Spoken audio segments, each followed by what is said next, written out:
प्रसिद्ध उद्योजक अशोक कटारिया यांनी सिन्नर तालुक्यात शेतकरी बनावटीचे अनेक पुरावे देऊन मोठ्या प्रमाणात शेतजमिनी घेतल्याचा दावा केला।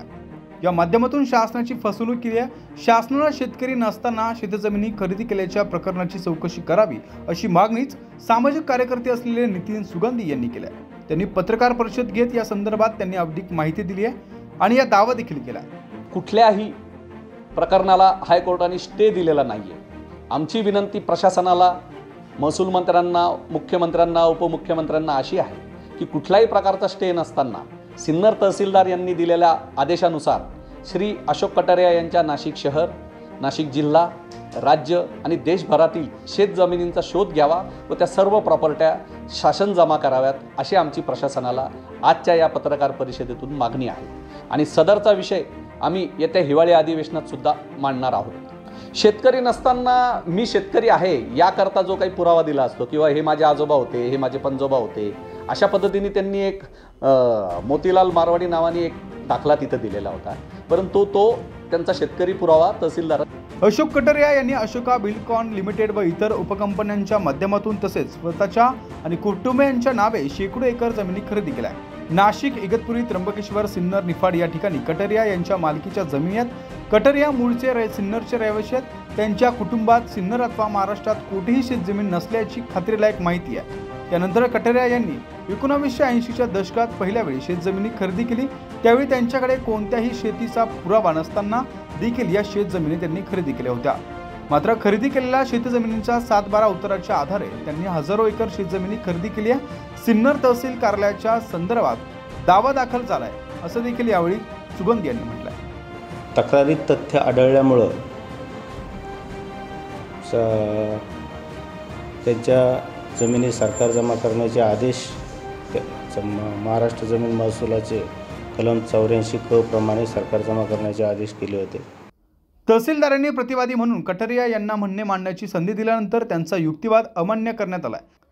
सिन्नर तालुक्यातील कटारिया यांच्या नावावर असलेली सर्व शेतजमीन सरकार जमा करण्याचे आदेश देताना निफाड उपविभागीय कार्यालयाकडे दाद मागण्याची मुदत दिली होती। निफाड प्रांतांकडे दाद न मागता वेळकाढूपणा धोरण अवलंबण्याचा भाग म्हणून उच्च न्यायालयात याचिका देखील दाखल केली आहे। मात्र न्यायालयाने तहसीलदारांच्या आदेशाला स्थगिती दिली आहे। ऑगस्ट 2023 मध्ये तहसीलदारांनी निकाल दिल्यानंतर 7/12 उतारावर सरकारी नाव चढलेले नाही यामागे महसूल मंत्र्यांचा दबाव असल्याचा आरोप सुगंधी यांनी केला। तसेच कटारिया यांच्या नावावर असलेल्या सर्व शेतजमिनींचा शोध घेऊन जप्ती करण्याची मागणी देखील यावेळी सुगंधी यांनी केली आहे। नितीन सुगंधी यांनी अशोक कटारिया यांच्या विरोधात केलेले सर्व आरोप हे बिनबुडाचे असून निराधार आहेत। कटारिया यांनी कायद्याच्या प्रक्रियेचे अनुपालन करून शेतजमिनी विकत घेतल्यात। याबाबतचे आदेश हे या क्षणी न्यायालयीन प्रकरणी प्रलंबित आहेत। याबाबत माहिती नसताना बिनबुडाचे आरोप करणं हे न्यायालयीन प्रक्रियेला अवमान व अवहेलना व हेतुपुरस्सर कटारिया यांना बदनामी करण्याचा प्रकार आहे। याबाबत अब्रू नुकसानीचा दावा आम्ही लवकर दाखल करण्यात आहोत। या संबंधित प्रकरण न्यायालयात प्रलंबित असल्याने याबाबत अधिक बोलणं अनुचित आहे असं ॲडव्होकेट श्वेता वाघ या अशोक कटारिया यांच्या अभिवक्ता म्हणून त्यांनी त्यांची बाजू मांडली आहे।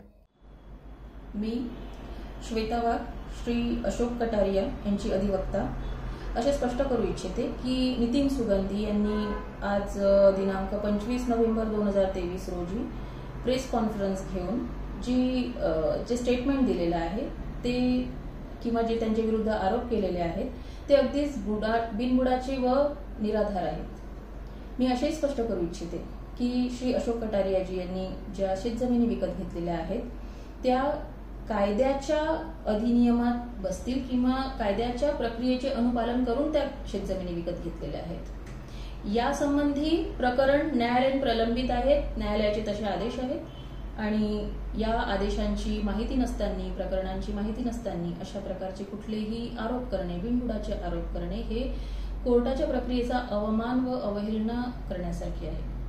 आता यानंतर आम्ही त्यावर अब्रू नुकसानीचा दावा करतोच आहोत, तरी सुद्धा हे प्रकरण जोपर्यंत न्यायालयीन प्रलंबित आहेत तोपर्यंत यावर कुठल्याही प्रकारची टिप्पणी करू नये किंवा त्या प्रकारचे कुठलेही स्टेटमेंट देऊ नये या गोष्टीची संबंधितांनी खात्री करावी।